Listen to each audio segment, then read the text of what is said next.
You go to any university, you speak to any youngster in India, he will tell you that it does not matter whether the professor has qualifications. It does not matter whether the professor has a scientific temperament. The only thing that matters is the professor belongs. Speaker sir, I want to make it very clear. Please. Speaker sir, I want to make it very clear. The discussion is about votes. The discussion is about the stealing of votes. The discussion is about the SIR. And I am framing my discussion about votes. Yes. And what is happening here is patently unfair. I am not being allowed to speak. I am being disturbed, and I put my protest here. I have done absolutely nothing wrong. I am talking about the subject. In order to capture the vote, you have to capture institutions. I am saying that institutions of India are captured, and I will come to the point, which is Election Commission is captured. So the project of the RSS was to capture the institutional framework of the country, and I said how the education system has been captured. Vice Chancellor after Vice Chancellor after Vice Chancellor is placed not on merit, not on capability, not on scientific temper, but on the fact that he belongs to a particular organization. Second capture, which helps in destroying democracy, the capture of the intelligence agencies. We have the Home Minister sitting here, the capture of the CBI, of the ED, of the Income Tax Department. And the systematic placement of bureaucrats who favor their ideology and attack the opposition and anybody who chooses to oppose the RSS. That is the second institutional capture. And the third there are many more. I can go on. And the third institutional capture. What is this?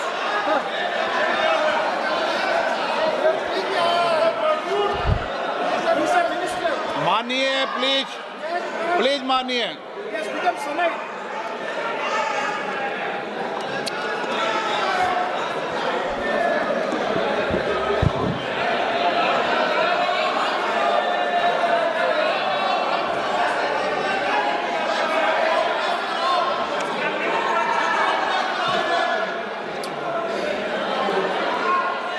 And the third capture of the institution that directly controls the election system of our country, the Election Commission.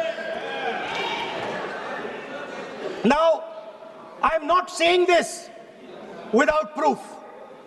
I have put forth adequate proof about how the Election Commission is colluding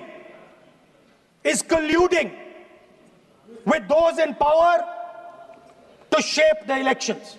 But I want to ask three questions first, which will make it very clear that the BJP is directing and using the Election Commission to damage India's democracy. The first question, why is it that the CJI was removed from the selection panel of the Election Commissioner? What motivation could there be to remove the CJI? Do we not believe in the CJI? Of course we believe in the CJI. Why is he not in that room? I sit in that room. It is so-called a democratic decision. On one side, Prime Minister Narendra Modi and Mr. Amit Shah. On the other side, the leader of the opposition. I have no voice in that room. What they decide is what happens. So the first question, why is the Prime Minister and Amit Shah so keen on choosing exactly who the Election Commissioner is going to be? Second question, and even more devastating question, no Prime Minister has done this in the history of India. In December 2023, this government changed the law. They changed the law to make sure that no election commissioner could be punished for any action they take while they are election commissioner. Yes. Immunity. Why would the Prime Minister and Home Minister give this gift of immunity to the election commissioner? Why would they need to give this tremendous gift that no Prime Minister has given ever before to the election commissioner? Yes. Mr. Shah is looking into the ceiling. Maybe he will answer this question when he speaks. And finally, why was the law with regards to CCTVs and the data that they contain changed? Why was a law put in place that allows the Election Commission to destroy CCTV footage 45 days after the election? What is the need? The answer given is it is a question of data. It is not a question of data. It is a question of stealing the election. Now, what is the result of this institutional capture? What is the result of controlling the Chief Election Commissioner and the Election Commission? First of all, we have a set of election campaigns that are tailored for the Prime Minister. 3-month, 4-month, 5-month long campaigns are taking place so that the Prime Minister's schedule can be fitted in to the program. Second, we have a Brazilian woman who appears 22 times on the voter list of Haryana. Please. No. 22 times this lady appears. एक minute please एक minute. आप नेता प्रतिपक्ष है, मैं इस तरीके से सदन की कार्रवाई नहीं चलने दूंगा. ये सदन है, सदन की गरिमा को बनाए रखें. आप सदन की गरिमा से बोलेंगे तो ठीक नहीं, जैसे सदन नहीं चलेगा. नो, गलत तरीका है आपका, नहीं होगा. आप ले रहिए, आप ले रहिए. नहीं, माननीय प्रतिपक्ष के नेता, आप पहले अपने सदस्यों को समझाइए. नहीं चलेगा, नहीं, ठीक नहीं है. नो, नहीं, बिल्कुल नहीं चलेगा. अगर आप सर माननीय प्रतिपक्ष के नेता, आप अपने सदस्यों को गरिमा समझाइए. सर, बट ये तरीका आप इतने सालों तक यहाँ पर हैं, ये तरीका उचित है क्या? सर, विरोध का तरीका होता है, लेकिन ये उचित तरीका नहीं है. तरीका इधर भी हो. नो, उधर का तरीका क्या है सर? नो, सबका तरीका उधर से होगा, उधर से भी बोलेंगे, इधर से बोलेंगे, सब जगह से बोलेंगे.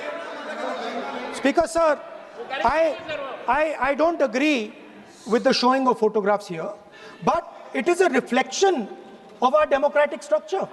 This is what is happening in our democracy, that you're not allowing us to show. This Brazilian woman has appeared 22 times on the voter list in Haryana.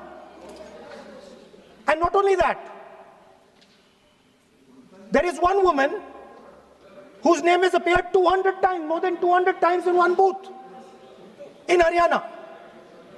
And it is very clear, and I have proven without doubt, that the election of Haryana was stolen and the theft was ensured by the Election Commission of India. I've said it again and again and again. Now, nowhere has the Election Commission answered my questions. The Election Commission has not told me why this lady's picture has appeared on the polling list. They have not told me why lakhs and lakhs of duplicate voters are existing. They have not told me why a BJP leader is coming from Uttar Pradesh to vote in Haryana. These are straightforward questions. And there is clear proof which I have put in front of the country. Right? But the Election Commission has no answer to these questions.